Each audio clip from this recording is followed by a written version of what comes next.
નમો નમઃ. ધોરણ 12 વિષય સંસ્કૃત સામાન્ય પ્રવાહના તમામ વિદ્યાર્થીઓને એલવી જોશીના નમસ્કાર. મિત્રો, આપ સૌ જાણો છો કે સંસ્કૃત વિષયમાં પાઠ્યપુસ્તકના સંદર્ભમાં લગભગ આપણો કોર્સ સંપૂર્ણ પૂરો થઈ ગયો છે. હવે આપણું ધ્યાન બહુ સ્વાભાવિક રીતે જ પરીક્ષા ઉપર હોય, અને એમાંય બોર્ડની પરીક્ષા એટલે વિશેષ કાળજી લેવાની હોય. પરંતુ આ વર્ષે કોવિડ-19ના સંદર્ભમાં ગુજરાત માધ્યમિક અને ઉચ્ચતર માધ્યમિક શિક્ષણ બોર્ડ દ્વારા ધોરણ 10 અને 12ના તમામ બોર્ડના વિદ્યાર્થીઓ માટે સહાનુભૂતિ દર્શાવી દરેક વિષયનું એક સરસ મજાનું માળખું આપને મળી ચૂક્યું છે. માધ્યમિક શિક્ષણ પરીક્ષણ જે આપણું મેગેઝિન છે, એમાં પણ આ પ્રશ્નપત્રનું માળખું મુકાઈ ચૂક્યું છે. અમારા દ્વારા પણ એ આપને અથવા આપની સ્કૂલ દ્વારા આ નવું પરિરૂપ દરેક વિષયનું મળી ચૂક્યું હશે. તમે એનો અભ્યાસ પણ કર્યો હશે. પરંતુ જ્યારે મારા વિષયને લાગે વળગે છે ત્યારે મારે તમને મારા વિષયની સંપૂર્ણ સમજ આપવી એ બહુ અગત્યની વાત છે. એટલે આજે હું તમને સંસ્કૃત વિષયનું જે માળખું તૈયાર કરવામાં આવ્યું છે એના વિશેની બહુ જ મહત્ત્વની વાત કરવા જઈ રહ્યો છું. મિત્રો, શરૂઆતથી છેક સુધી જો ધ્યાનપૂર્વક તમે આ વાત સાંભળશો તો તમારા કેટલાય પ્રશ્નના ઉકેલ અહીંયા જ મળી જશે. કારણ કે માત્ર પરીક્ષાને હવે તો 100 દિવસ જેટલો સમય બાકી છે. યુટ્યુબના માધ્યમથી કે માઇક્રોસોફ્ટ ટીમ્સ દ્વારા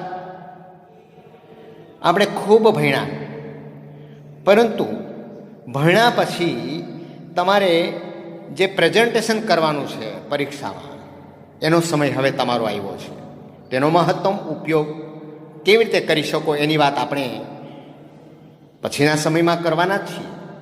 પરંતુ આજે તમારા મનમાં એક સંસ્કૃત વિષયનું જે પેપર છે, પેપરમાં કેવી કાળજી લેવી જોઈએ, સાથે સાથે એ પણ હું તમને વાત કરતો જઈશ.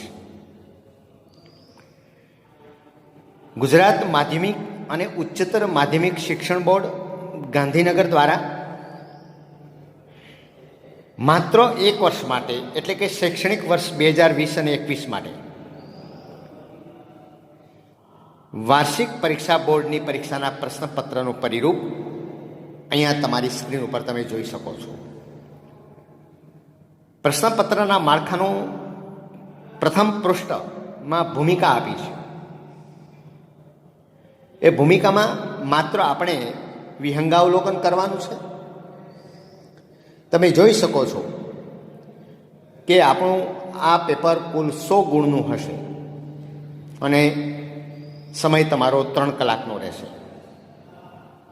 પરીક્ષા લેવાશે જ મિત્રો, કોઈ એવા ભ્રમમાં રહેતા નહીં કે બોર્ડની પરીક્ષા લેવાશેની. કોમ્પિટિટિવ એક્ઝામ આજથી જ બધે જ શરૂ થઈ ચૂકી છે. જે બધી પરીક્ષાઓ લેવાતી હોય, કોલેજની પરીક્ષા લેવાતી હોય, તો બોર્ડની પરીક્ષા કેમ ન લેવાય? એટલે તમારે માત્ર હવે તૈયારી જ કરવાની છે. હેતુઓ પ્રમાણે ગુણભાર દર્શાવ્યો છે. જ્ઞાનના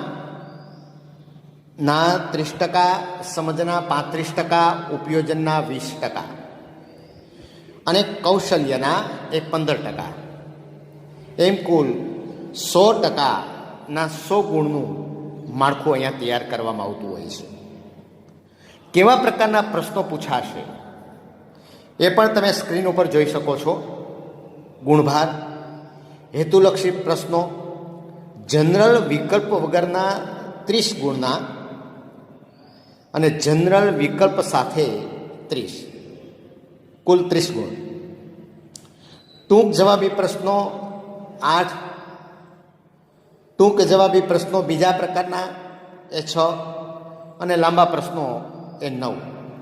કુલ 53 પ્રશ્નો હોય છે આપણા આ પરિરૂપમાં. છેલ્લે સુધી તમે જોશો એટલે ખ્યાલ આવશે. બીજા 58 પ્રશ્નો હોય છે અને કુલ ગુણ કેટલા હોય છે? 100. આપણે એમાં બહુ ઊંડું ઉતરવાની જરૂર નથી. મહત્વની જે વાત છે તે આ તમારે જોવી પડે. પ્રકરણ અને વિભાગ પ્રમાણે ગુણભાર કેટલો ફાળવો છે તમારી સ્ક્રીન ઉપર તમે જુઓ. પદ્ય વિભાગ અહીંયા એટલા જ પાઠ આપવામાં આવ્યા છે. તમે જો ગણતરી કરશો તો 2, 4, 6, 8, 10, 12 ને 14 પાઠ અહીંયા આપ્યા છે. ભલે ક્રમ 20 સુધી હોય, જો વચ્ચે કેટલાક પાઠને દૂર કરવામાં આવ્યા છે, એનો સમાવેશ અહીંયા કરવામાં આવ્યો નથી. અહીંયા માત્ર એ જ પાઠનો સમાવેશ કરવામાં આવ્યો છે કે જે પાઠ આપણા અભ્યાસક્રમમાં છે, કારણ કે એને જ એમાંથી જ પરીક્ષામાં પ્રશ્નો પૂછવાના છે. વેદામૃતમના 8 ગુણ છે. જો હવે ગુણભાર વધી ગયો છે, કેટલાક પાઠ દૂર થયા એટલે જેનો ગુણભાર વધારે હોય એમાંથી અનુવાદ, સમીક્ષાત્મક નોંધ આવા મોટા પ્રશ્નો પૂછવાની પૂરેપૂરી શક્યતા. એવી રીતે સ્મૃતિ રસસુધાના પણ 8 ગુણ છે, એટલે 2 પાઠ બહુ તૈયાર કરવા પડે તમારે. યક્ષ યુધિષ્ઠિર સંવાદ ખૂબ સરળ પાઠ છે, એના પણ 7 ગુણ છે. સુભાષિત મધુ બિંદવ એ પણ સરસ પાઠ છે, એના 6 ગુણ છે. જ્ઞેયમ રૂપમ તદેવ મે એના 4 ગુણ છે. કિમ વૈદ્યેન પ્રયોજનમ એના 5 ગુણ. દ દ દ ઇતિ એના પણ 5 ગુણ. કંકણસ્ય તુ લોભેન બહુ સરસ પાઠ છે, એના 7 ગુણ છે. વિવાહ સંસ્કાર બહુ સરસ પાઠ છે, પણ એના માત્ર ને માત્ર 2 ગુણ છે. બધા જ પાઠમાં અગાઉના પરિરૂપમાં પણ 2 જ ગુણ ફાળવા હતા, અહીંયા પણ 2 જ ગુણ ફાળવા છે. એટલે એમાંથી બહુ સમજી શકાય તેવી સ્થિતિ છે કે એમાંથી અનુવાદ ન પૂછાય, સમીક્ષાત્મક નોંધ ન પૂછાય. 2 ગુણ હોય તો શું પૂછાય? મોટા ભાગે વિવરણાત્મક નોંધ પૂછાય અથવા તો સંસ્કૃત ગુજરાતીમાં કોઈ પ્રશ્ન પૂછાય. પછી નમો મહર્ષયે નિત્યમ એના 6 ગુણ. પુત્તલિકા પરીક્ષા 5 ગુણ. પરિતુષ્ટા યાસ્યતિ થોડોક મોટો પાઠ છે પણ 4 ગુણ છે એટલે સારું છે. પુસ્તકસ્ય આત્મવૃત્તાંત એના 4 ગુણ છે. મુદ્રા નામ ધનમ પ્રોક્તમ એના 5 ગુણ છે. હવે ન્યાય પરિચયના 10 ન્યાય છે આપણા, એના 4 ગુણ છે. અલંકારના 2 જ ગુણ છે. છંદના પણ 2 જ ગુણ છે. અને સંસ્કૃત સાહિત્યનો જે પરિચય છે તેના 12 ગુણ છે. અને અપઠિત આપણે ખ્યાલ છે, આવશે આગળ હું કહીશ ત્યારે તમને, કે એક પરિચ્છેદ છે આઉટ ઓફ કોર્સમાંથી પૂછાતો હોય છે. એ પરિચ્છેદ મૂકવામાં આવે સંસ્કૃતનો કોઈ પણ પરિચ્છેદ, અને નીચે પ્રશ્નો પૂછવામાં આવ્યા હોય છે 4 ગુણના. એમાંથી શોધીને તમારે 4 પ્રશ્નોના જવાબ લખવાના છે. મોટે લખવા નથી, એ પરિચ્છેદમાં એ પ્રશ્નનો જવાબ હોય જ છે. એ 4 ગુણ છે. આમ જુઓ તો કુલ એ 100 ગુણનું આ માળખું તૈયાર કરવામાં આવ્યું છે.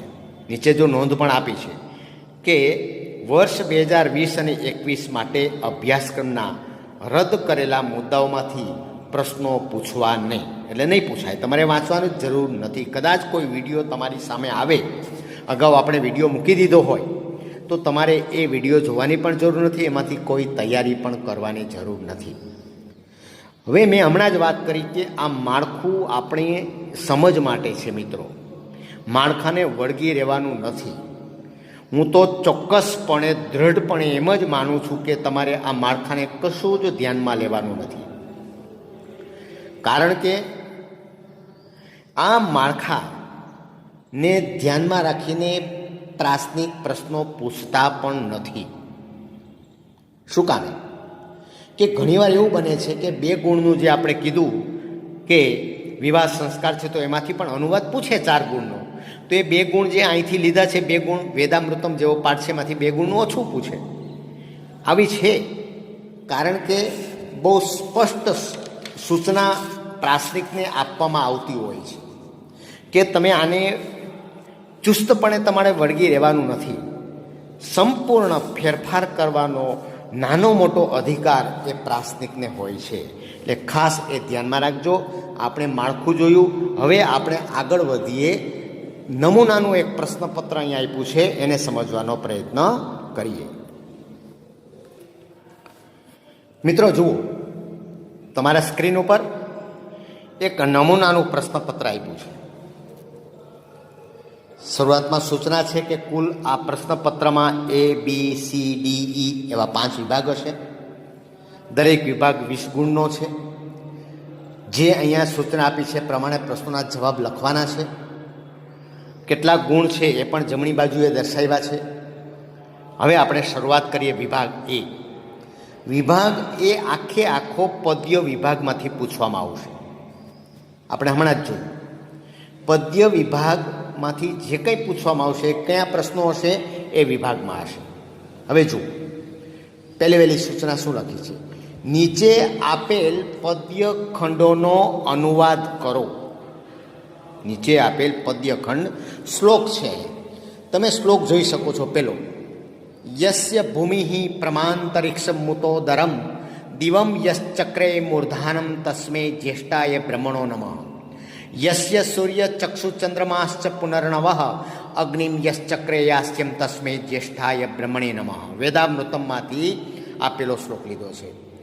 બીજો શ્લોક છે વાર્તા છે કૌતુકવતી વાળો, અને ત્રીજો છે સ્મૃતિમાન યુક્તિ હેતુજ્ઞ ચિતાત્મા પ્રતિપત્તિમાન. 3 અહીંયા પદ્ય ખંડ આપ્યા છે. જો મોટો કોઈ શ્લોક હશે તો 1 શ્લોક પૂછવામાં આવશે, અને 2 લીટીનો હશે તો 2 શ્લોક પૂછવામાં આવશે. બરાબર છે? અહીંયા તમે જોઈ શકો છો ત્રીજો જે છે એ 2 લીટીનો છે. પહેલો ને બીજો સળંગ છે એટલે એક પૂછ્યો છે, પણ ત્રીજામાં 2 લીટીના શ્લોક હોવાને કારણે એને 2ને ભેગા કરી રાખી. એટલે શ્લોક નથી લખ્યું ઉપર. સૂચના શું છે? પદ્યખંડ છે. એટલે પદ્યખંડમાં 1 પણ શ્લોક હોય અને 2 પણ શ્લોક હોય. હવે મહત્વની વાત મિત્રો એ છે કે અહીંયા તમે જોઈ શકો છો સૂચના છે. અહીંયા તમે જોઈ શકો છો શું લખ્યું છે? કયોશ્ચિત દ્વયો, કોઈ પણ 2 તમારે લખવાના છે અનુવાદ. હવે અગાઉના માળખામાં એવું હતું કે પ્રથમ જે છે પહેલો અને બીજો એ 2માંથી 1 લખવાનો આવતો અને ત્રીજા ક્રમનો ફરજિયાત લખવો પડતો. ઘણીવાર એવું બને કે તમને પહેલાં 2 આવડતા હોય, ત્રીજો ના આવડતો હોય તો તમે 4 ગુણ ગુમાવી બેસો. પણ આ વખતના પરિરૂપમાં આ બહુ જ મહત્ત્વનો તમારા માટે ફેરફાર કર્યો છે કે 3માંથી કોઈ પણ 2 ગુણ, 2 અનુવાદ, પદ્યનો અનુવાદ તમારે લખવાનો છે. બરાબર? અનુવાદ તમે જો સારી રીતે અનુવાદ કરશો શબ્દશઃ તો 4માંથી 4 ગુણ મળી શકે. જો તમે થોડાક ફેરફારો સાથે લખો છો, થોડીક દોષ હોય છે, અક્ષર પણ થોડાક નબળા હોય, પદ્ધતિ લખવાની સારી ન હોય તો અડધો ગુણ કે 1 ગુણ કપાવવાની સંભાવના છે. એટલે મારી દૃષ્ટિએ જેને 100માંથી 90 અપ લેવા છે એણે શબ્દશઃ અનુવાદ લખવો જોઈએ, અને પણ સારા અક્ષરે. બરાબર છે? એટલે ખાસ આપણે એ જોવાનું છે કે 3માંથી 2 અનુવાદ કરવાનો છે. હવે આપણે ત્યાર પછી જોઈએ ચોથો પ્રશ્ન છે.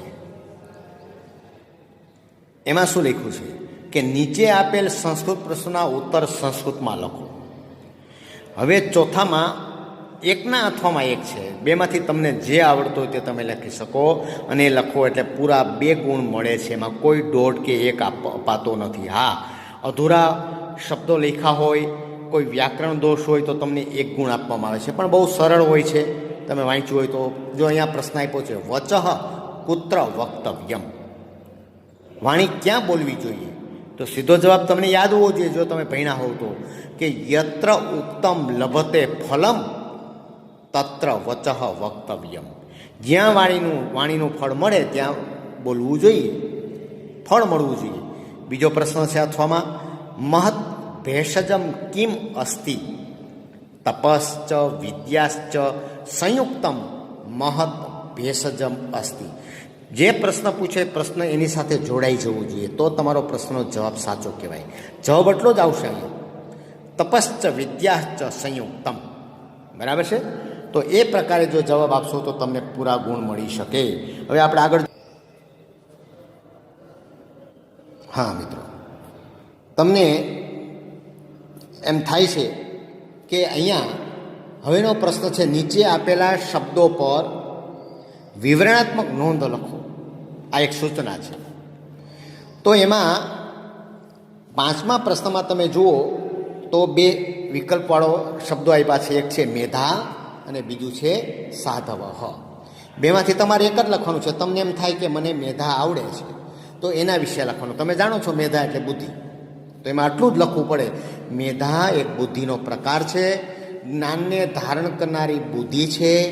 ગુરુ પાસેથી પ્રાપ્ત કરેલું જ્ઞાન શિષ્યની બુદ્ધિમાં કાયમ માટે સ્થિર થઈ જતું હોય છે.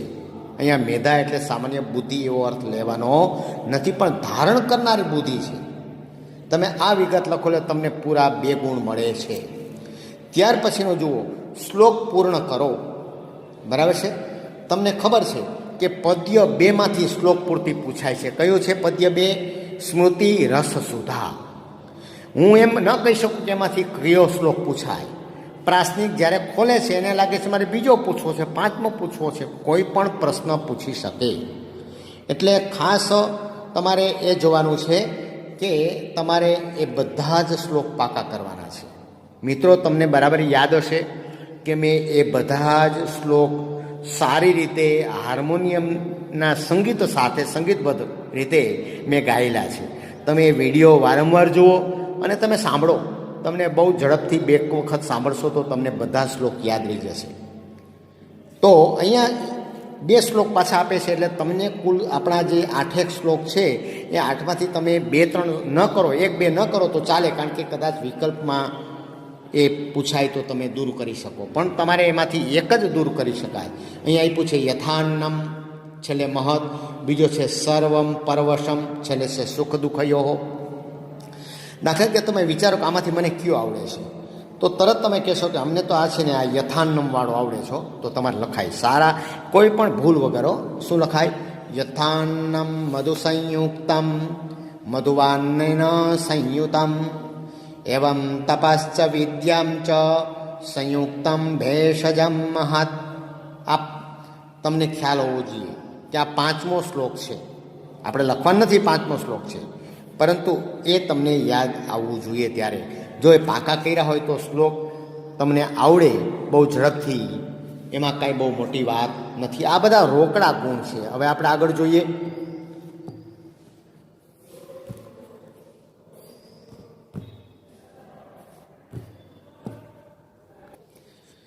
બહુ સરળ હવેનો પ્રશ્ન છે 7, 8, 9, 10, 11. નીચે આપેલ પ્રશ્નોના વિકલ્પોમાંથી યોગ્ય વિકલ્પ શોધીને સાચો વિકલ્પ લખો. હવે સૌ પ્રથમ શું કરાય? દાખલા તરીકે તમારે 7મો લખવો છે. પ્રશ્ન છે, માનવસ્ય મનઃ કીદૃશમ વર્તતે. જો તમારે પેપર સારી રીતે લખવું હોય તો આ પ્રશ્ન તમારે તમારી ઉત્તર વહીમાં લખવો જોઈએ. અને લખ્યા પછી નીચેની લીટીમાં તમે જવાબ લખો. દાખલા તરીકે રુદ પ્રતિષ્ઠિતમ. બરાબર? રુદ પ્રતિષ્ઠમ બી કરીને તમારે એનો નીચે જવાબ લખાય. એ થોડોક મોટા અક્ષરે લખાય, જેથી કરીને પરીક્ષકને તરત ખ્યાલ આવે કે આ જ આનો જવાબ છે ને એ પણ બહુ ઝડપથી સરળતાથી એના ગુણ તમને મૂકી શકે. 8મો પ્રશ્ન છે, નિર્માતારાહા સ્વયં કુત્ર વસંતી. જે પેલો કડિયો છે ક્યાં રહે છે? પોતે ક્યાં રહેતો હોય બિચારો? બનાવે મોટા મોટા મકાન, પર પોતે તો ક્યાં રહે? ઝૂંપડામાં, કુટીરે. આ બધા પ્રશ્નો હું સોલ્વ નહીં કરાવું, કારણ કે આ પેપર તમારે સોલ્વ કરવાનું છે. ત્રિભુક્તમ કીદૃશમ ભવતી. 3 વખત ખાય તો શું થાય? કે વસ્ત્રાણી વયંતી. વસ્ત્રો કોણ વણે છે? વૈદ વણે. ડૉક્ટર વસ્ત્ર થોડાક બનાવે, શિક્ષક થોડોક વસ્ત્ર બનાવે હંચો લઈને. શિલ્પી નહીં. તંતુવાયાહા. પ્રવાસને મિત્રમ કિમ સ્વીત અસ્તિ. પ્રવાસમાં કોણ સાચો મિત્ર છે એ તમે જોઈ લેજો. આ વિભાગ એ છે. આમાં પણ મારી દૃષ્ટિએ તમને 5 ગુણ રોકડા મળી જવાની પૂરેપૂરી સંભાવના છે. હવે જે વિભાગ બી છે એ તમે સૂચના અહીંયા આપી છે સ્ક્રીન ઉપર તમે જુઓ. નીચે હવે વિભાગ બી છે એ આખો ગદ્ય વિભાગ છે. જેમ વિભાગ એ પદ્ય વિભાગ હતો એમ વિભાગ બી શું છે? ગદ્ય વિભાગ છે. જો ત્યાં પણ સૂચના છે કોઈ પણ 2 લખો. કેટલા ગદ્ય ખંડનું ભાષાંતર પૂછાશે? કુલ 3. અહીંયા સ્ક્રીન ઉપર 1 તમને જોવા મળે છે, કારણ કે આ પેજમાં આપણે એક જ છે. વિદ્યાલયે પુનઃ વૈવિધ્યમ અનુભવામી. પુસ્તકસ્ય આત્મવૃત્તાંતમાંથી પૂછ્યો છે. પાઠ ખૂબ સરળ છે. તમે જો શબ્દશઃ અનુવાદ કરશો તો આના પૂરા 4 ગુણ મળી શકે. બીજા 2 પરિચ્છેદ નમૂનામાં ક્યાં આપ્યા છે આપણે જોઈએ.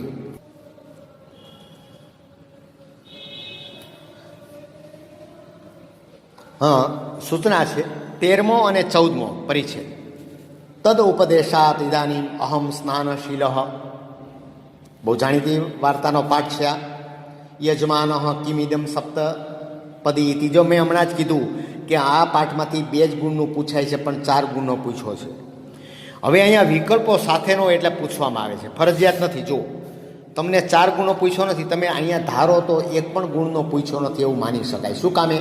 તમે 12મો ને 13મો લખો તો ક્યાં 14માનો પ્રશ્ન જ આવે છે. એટલે જ્યારે આવો વધારાનો પ્રશ્ન પૂછાય ત્યારે વધારે ગુણનો પૂછી શકે છે. એ અહીંયા આપણે સાબિતી મળી જાય છે. એટલે 3 નમૂના માટેના ખૂબ સરળ છે. આના કરતાં પણ ખૂબ સરળ આપણું એ પેપર હશે, એ પણ બોર્ડનું. આ હું ખાતરી સાથે કહું છું તમને. ત્યાર પછીની સૂચના જો, નીચે આપેલા પ્રશ્નોના જવાબ સંસ્કૃતમાં લખો. જો ત્યાં પણ હતું, અહીંયા પણ છે. પ્રજાપતે હે કતિ પુત્રા તે ચ કે. પ્રજાપતિને કેટલા પુત્રો હતા ને ક્યાં ક્યાં? તો તમારે જવાબ શું લખવો પડે? કેટલા પુત્રો હતા? તો કે ત્રયઃ.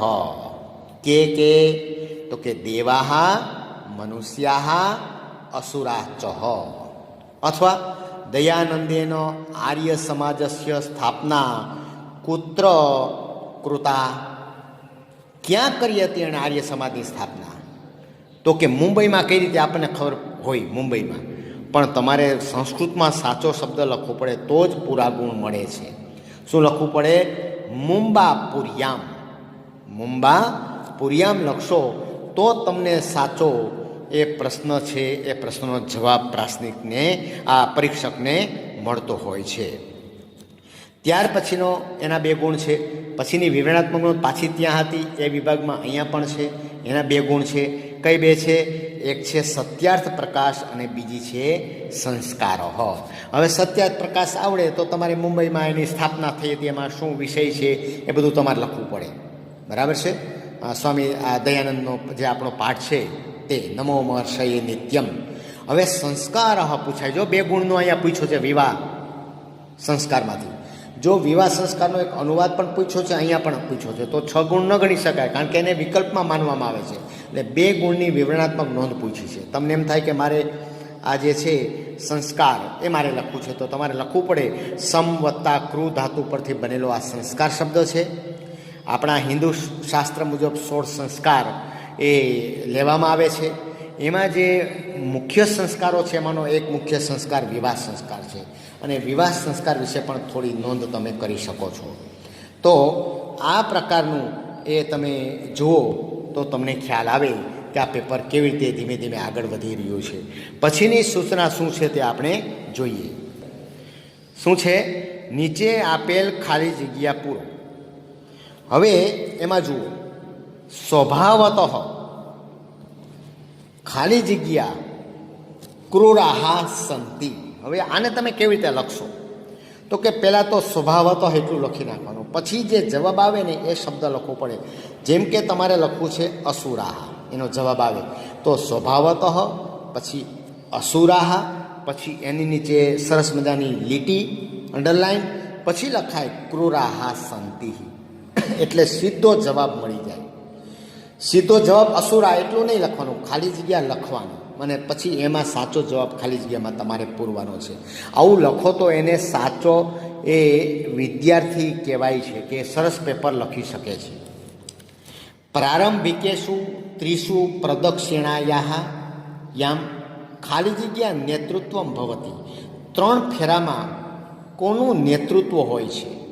3 ફેરામાં જો અહીંયા પાછો 1 ગુણનો પાછો વિવાહ સંસ્કાર પૂછ્યો છે, કારણ કે આમાં તમે સંસ્કાર ન પણ લખો, તમે સત્યાર્થ પ્રકાશ લખો. હજી એક પ્રશ્ન ક્યાંક વિવાહ સંસ્કારનો આવી જશે, જોજો. તો શું આવશે જવાબ? કન્યાયાહ. કન્યા એ 3 ફેરામાં આગળ હોય છે. આપણે પાઠ લીધો છે ત્યારે મેં વાત કરી હતી કે આપણા રિવાજો મુજબ 3 ફેરામાં એ વર આગળ હોય છે, ચોથામાં કન્યા આગળ હોય છે. પરંતુ એ સાચી જે સંસ્કાર વિધિ છે 3માં એ કન્યા આગળ અને 1માં એ વર આગળ હોય છે. પછીની ખાલી જગ્યા છે 19મો પ્રશ્ન, અંધશ્રદ્ધાયા અંધકારમ, ખાલી જગ્યા, તેમાં જવાબ આવશે વિદારય. બરાબર, વિદારય. હવે ત્યાર પછીનો જે પ્રશ્ન છે તે છે, નીચે આપેલ પ્રશ્નોના વિકલ્પોમાંથી યોગ્ય વિકલ્પ શોધીને સાચો વિકલ્પ લખો.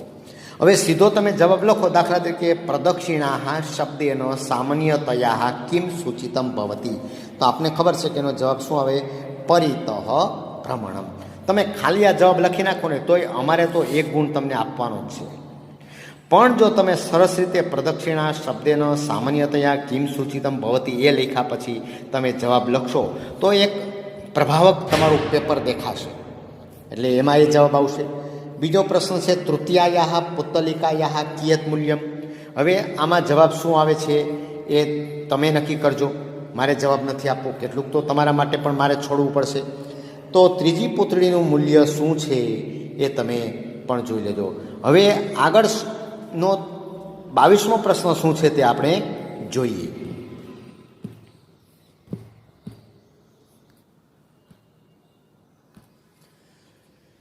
ઉત્તરીયમ કહ પ્રયચ્છતિ, ઉપવસ્ત્ર કોણ આપે છે?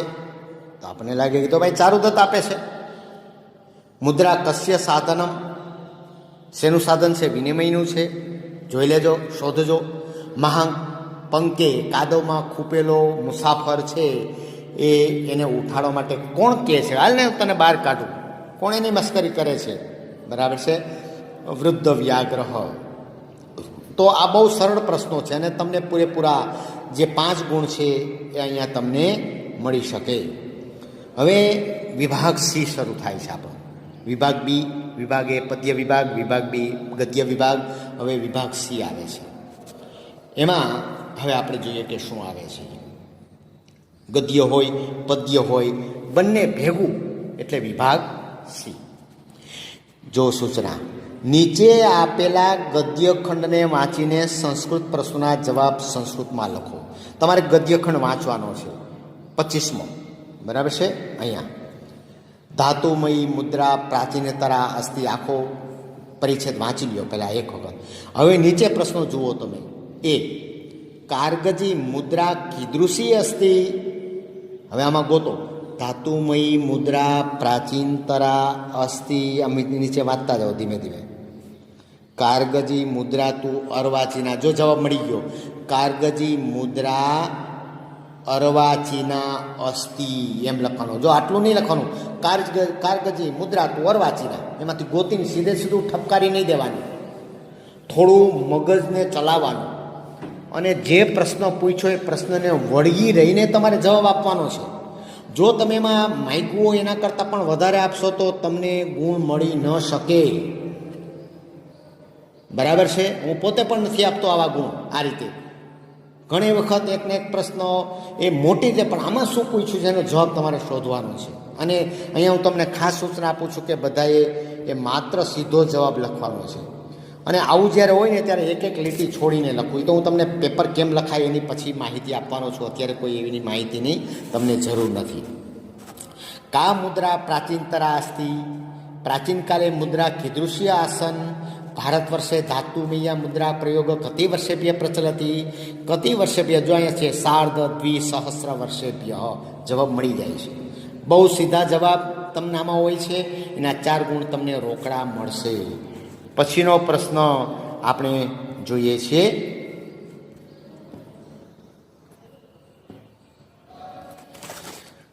પ્રશ્ન છે સમીક્ષાત્મક નોંધ. જો ત્યાં આપણા માટે બહુ સરસ છે કે અહીંયા પણ આવી સૂચના આપી છે. કોઈ પણ 2 જ લખવાની છે. કયોચિત દ્વયો હો. કેટલી છે કુલ સમીક્ષાત્મક નોંધ? 26, 27 અને 28. પહેલાં એવું હતું કે 2માંથી 1 લખવાની અને 1 ફરજિયાત લખવી પડે. હવે 3માંથી તમને છૂટ, કોઈ પણ લખી શકો. તમારા ઓલ ઓવર 2-3 પાઠ તૈયાર ન થયા હોય તો પણ સરળતા તમને રહેશે. યક્ષ યુધિષ્ઠિરનો સંવાદ, કેટલી સરસ સમીક્ષાત્મક નોંધ તમે લખી શકો. મુદ્રાનું વૈવિધ્ય અને મહત્ત્વ અને મહર્ષિ દયાનંદનો ઉપદેશ, આ 3માંથી તમારે કોઈ પણ બે તમારે લખવાની હોય છે. ત્યાર પછી તમે જુઓ કે નીચે આપેલ સસંદર્ભ સમજાવો. સંસ્કૃતમાં હોય છે સૂચના, ગુજરાતીમાં હોય છે ને હિન્દીમાં હોય છે ને ઇંગ્લિશમાં હોય છે, કોઈ પણ બે. 29, 30 અને 31 જો સંદર્ભ સમજૂતી. સમીક્ષ્ય કુર્યાત વ્યાયામ, અરે મૂર્ખ બટુક પદે પરિવર્તય. કેટલી સરસ, મેં બધી ટીક કરાવેલી છે. જ્યારે હું પાઠ લઉં છું ત્યારે ટીક કરાવું છું. એ જ અહીંયા તમારે નોંધવું હોય તો નોંધી લેજો, તમારે સરખા હોય તો સરખાવી લેજો. મેં જે ટીક કરાવેલું છે જે તે સમયે પાઠ લેતી વખતે એ માળખું જ, એમાં મોટાભાગના પ્રશ્નો આવી જશે. પછી સમીક્ષાત્મક નોંધ હોય, સંદર્ભ સમજૂતી હોય, સંસ્કૃત સાહિત્યનો પરિચય હોય કે પછી એ વિવરણાત્મક નોંધ હોય, જોઈ લેજો. અનુવાદને તો કોઈ પણ પૂછાઈ શકે છે. જ્ઞેયમ રૂપમ તદેવ, મેં આપણું જે શીર્ષક છે એને સમજાવવાનું છે. મારી દૃષ્ટિએ પહેલી બે બહુ સહેલી પડે તમને. હવે આમાં સંદર્ભ સમજૂતી કેમ લખવાની, તો કે સૌ પ્રથમ તો તમારે એ પંક્તિ સંસ્કૃતમાં લખવાની. 29 નંબર આપીને તમે સંસ્કૃતમાં એ પંક્તિ લખો. પછી નીચે અર્થ એવો શબ્દ લખો, અર્થ કરીને એનો અનુવાદ લખો કે સમીક્ષા કરીને વ્યાયામ કરવો જોઈએ.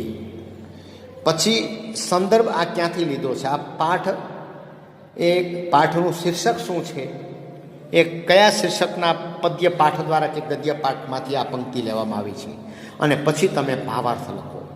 આટલું લખશો એટલે 3 ગુણની જે સમીક્ષાત્મક નોંધ છે તેમાં તમને ઘણી વખત અમે 3 ગુણ પૂરેપૂરા આપીએ છીએ સમીક્ષાત્મક નોંધમાં અને આમાં. હા, સેજ થોડોક ફેરફાર હોય તો એમાં તમને 2.5 ગુણ મળી શકે. બરાબર છે. હવે આપણે આગળ જોઈએ.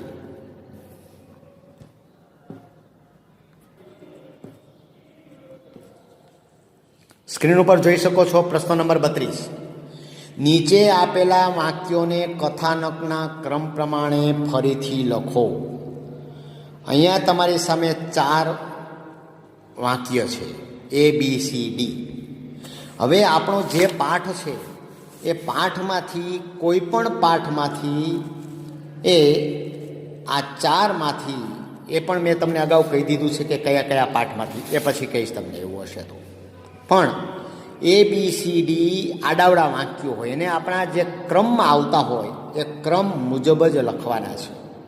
દાખલા તરીકે હું જોઉં કે આ 4 વાક્યો છે, એમાં આપણા પાઠમાં પહેલું વાક્ય કયું આવે છે, તો પહેલું વાક્ય છે તે બી આવે છે. તતો સૌ નૃપ તત્કાર્યમ મંત્રીને સમર્પિત્વા.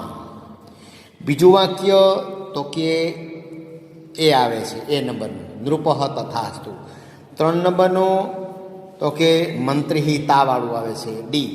અને 4 નંબરનું કયું આવે છે, સી, તતઃ સ. હવે તમારે કેવી રીતે કરવાનું, તમારે તો ABCD લખી લેવાના, ABCD. હવે એમાં શું લખવાનું છે, તો કે તતો સૌ નૃપ વાળું. બસ એ રીતે તમારે ખાસ ધ્યાનમાં રાખવાનું છે.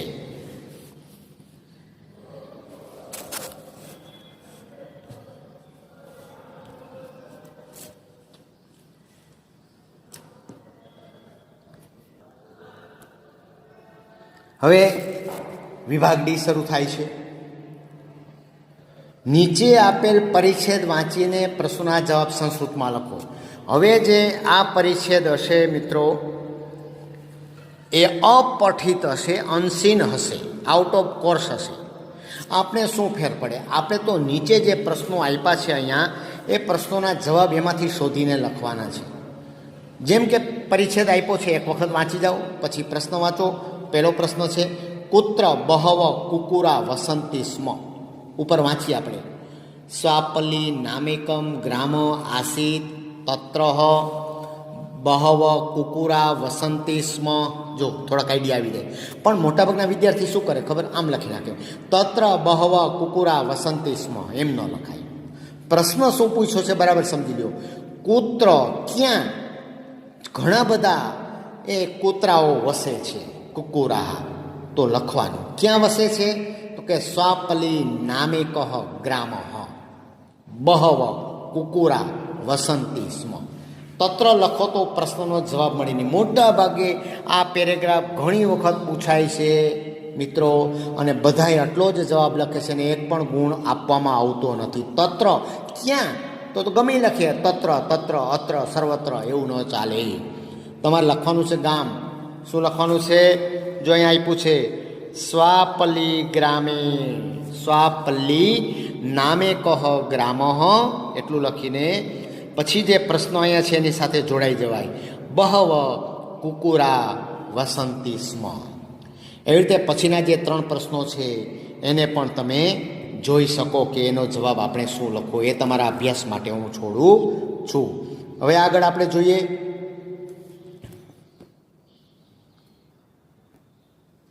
હા, તો પછીની સૂચના છે, નીચે આપેલા પ્રશ્નોના જવાબ ગુજરાતી ભાષામાં લખો. 34, 35, 36 કોઈ પણ પ્રકારના વિકલ્પ વગર. બહુ સરળ છે, 2 ગુણના છે. 34મો પ્રશ્ન જુઓ તમે શું લખ્યું. પ્રવાસી અને ગૃહસ્થીનો મિત્ર કોણ છે? 35 મનુષ્યોએ દ વર્ણનો કયો અર્થ લીધો, શું કામે લીધો? સંદેહની બાબતમાં મુસાફર શું વિચાર છે? સંદેહ એટલે જોખમ, સાહસ. અને છેલ્લો જે અર્થ વિસ્તાર કરો, એ અર્થ વિસ્તાર જે છે એ તમને ખ્યાલ છે કે પદ્ય 8માંથી પૂછાય છે. પદ્ય 8નું શીર્ષક શું છે? જ્ઞેય રૂપમ તદેવ મે. શું છે? જ્ઞેયમ રૂપમ તદેવ મે. એમાંથી કોઈ પણ 37માં 2 શ્લોક પૂછાશે. આપણે જોઈએ ક્યાં અહીંયા આપણા માળખામાં ક્યાં 2 શ્લોક મૂક્યા છે.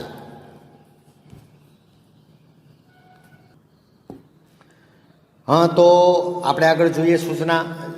આપણે આગળ જોઈ અને હવે 2 શ્લોક ક્યાં છે. યેશામ દેશ હિતાયૈવ, વિદ્યાદાને સદા રાખતા. શિક્ષકનો કે વિજ્ઞાનનો હોય જ છે કે દેશ રક્ષાનો હોય છે. આવા અર્થ વિસ્તાર બહુ નક્કી હોય છે. અર્થ વિસ્તાર તમે તમારા શબ્દોમાં તમે સમજાવો. સૌ પ્રથમ સંસ્કૃત લખવાની જરૂર નથી, સીધું ગુજરાતીનો અનુવાદ કરો અને પછી તમે એને સમજાવો. 2માંથી 1 લખવાનો છે એટલે તમને એમાં પણ વિકલ્પ મળી રહેશે પૂરેપૂરો.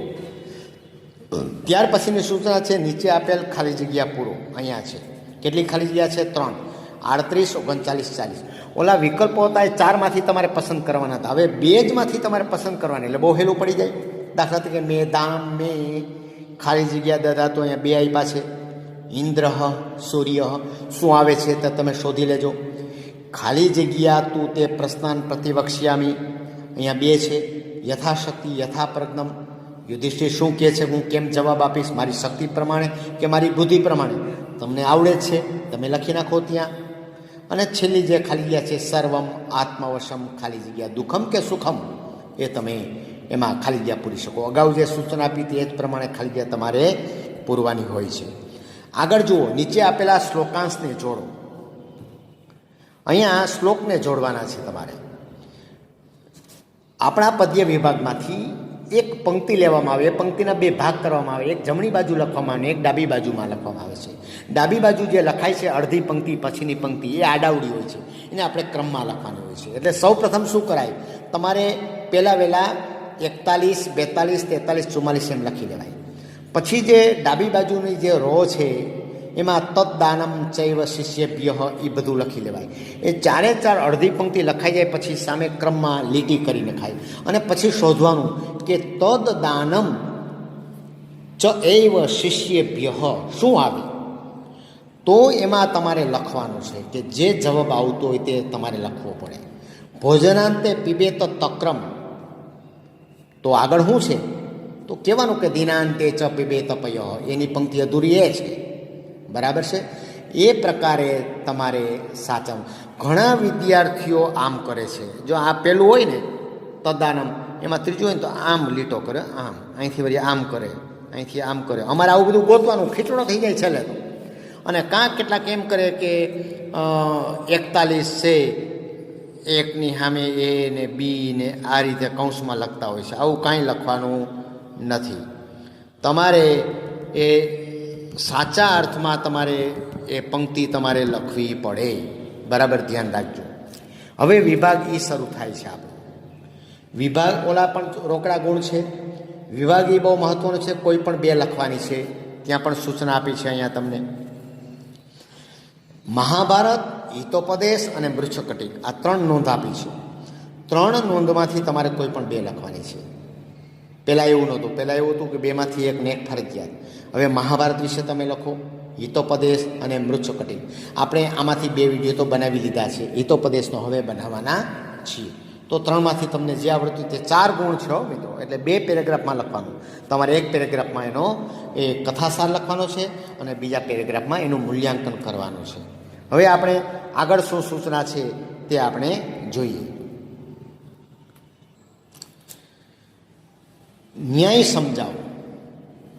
નદી સમુદ્ર ન્યાય અને કંટક વિદ્ધ ન્યાય 2 ન્યાય છે અહીંયા. તમારા 10 ન્યાય છે કુલ. એમાંથી તમને થાય કે મારે એક ન્યાય નથી કરવો તો ચાલે, કારણ કે આમાં ઓપ્શનમાં નીકળી જશે. તો નદી સમુદ્ર ન્યાય વિશે તમે લખી શકો. કંટક વિદ્ધ ન્યાય 2 માર્કનો છે, એટલે તમારે 5-7 લીટીમાં તમારે લખવું પડે, બરાબર. અને 49મો પ્રશ્ન છે, મનુષ્ય પોતાના શ્રેષ્ઠ સ્વભાવને જાળવી રાખવા સતત પ્રયત્ન કરવાના છે. આ બાબત સમજાવવા કયો ન્યાય ઉપયોગી છે? એટલે 3 ગુણ પૂછાણા. જો આમાંથી એક તો તમને ન્યાય વિશે પૂછાય, પછી ન્યાયની અંદરથી એક પ્રશ્ન પૂછવામાં આવે છે. આગળ આપણે જોઈએ તો કઈ સૂચના છે તે આપણે જોઈએ. હવે મિત્રો આપણો આ છેલ્લો વિભાગ શરૂ થાય છે. પ્રશ્ન નંબર 49 થી 58 સુધી.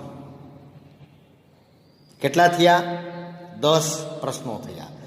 10 પ્રશ્નો છે તે વિકલ્પવાળા છે. આ હવે નવી પરીક્ષા પદ્ધતિ જે આપણી આવી એ મહત્વનો, બહુ જ તમારા માટે સહેલો આ ફેરફાર છે, ખૂબ સરળ.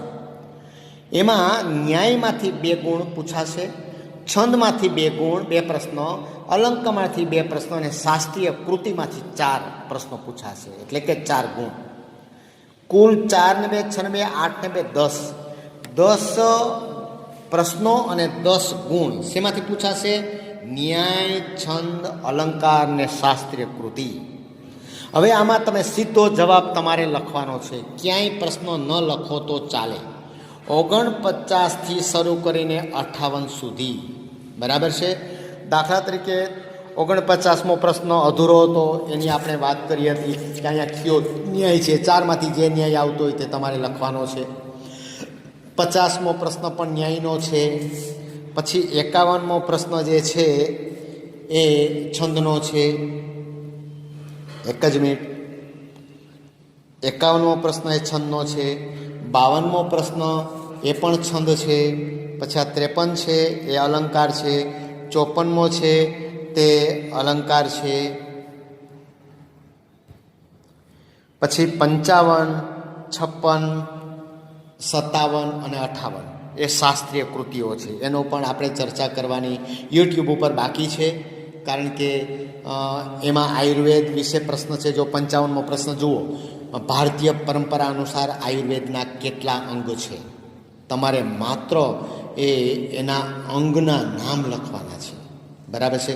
4 છે, 8 છે, 12 છે કે 16 છે, એ તમારે એ વિગત લખવાની છે. પ્રશ્ન આવે જ છે ત્યારે આપણે જોવાના જ છીએ. આપણે કહી શકાય કે 8 અંગ છે, પણ ક્યાં એ પણ આપણે જોવાની જરૂર નથી, કારણ કે આમાંથી કોઈ પ્રશ્ન પૂછાવાનો જ નથી. તમારે કોઈ જેના વિશે તમારે લખવું પડે.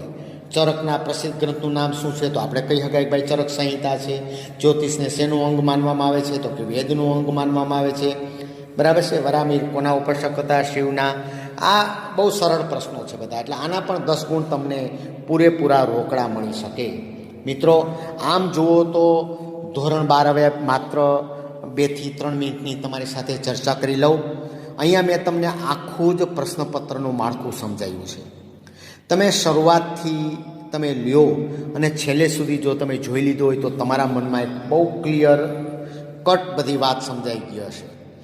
ઘણું બધું આ 10 ગુણ તો વિકલ્પોવાળા છે, પણ એ સિવાય તમે જુઓ તો 50% તમને આમાં વિકલ્પો જોવા મળશે. તમે વિજ્ઞાન પ્રવાહના વિદ્યાર્થીઓને જે પેપર મળવાનું છે એવું જ પેપર તમને છે, પણ થોડા આડાવડો મેં કર્યું છે જેથી કરીને એની સાથે તમારી સરખું ન લાગે. અલગ પાડવા માટે થઈને પ્રશ્નો ક્યાંક દરેક વિભાગમાં મેં 3-4 અમારા મિત્રોએ બધાએ તજજ્ઞ મિત્રોએ આ બધું સરસ મજાનું એ પ્રશ્નપત્રનું માળખું તમારી સમક્ષ એ તૈયાર કર્યું છે. મિત્રો, આ નવી પરીક્ષા પદ્ધતિનું જે માળખું છે એ તમને ખૂબ ગમ્યું હશે. આમાં તમને કોઈ પણ પ્રકારનો પ્રશ્ન થાય ત્યારે મારો નંબર તમારી પાસે છે જ 9426225882 94-262-25-882 ઉપર મને મેસેજ કરીને કે તેમજ મને કોલ કરીને પણ તમે ગમે ત્યારે એ કાઉન્સેલિંગ તમારી સાથે હું કરીશ, તમારા પ્રશ્નોનું સમાધાન કરીશ. પણ પ્રશ્ન જ્યારે પૂછો ત્યારે અધૂરા પ્લીઝ પ્રશ્ન ન પૂછો. તમે કયા ધોરણમાં ભણો છો, તમે કોણ છો, વિદ્યાર્થી છો, શિક્ષક છો, એ રીતે મને જો સ્પષ્ટ કરીને પ્રશ્ન પૂછશો તો હું તમને એનો ચોક્કસ સમયે તમને જવાબ આપીશ. આપણે બરાબર બધાને સમજાઈ ગયું હશે. ફરી એક નવી વાત લઈને આપણે મળીશું. ત્યાં સુધી આપ સૌને મિત્રો નમસ્કાર.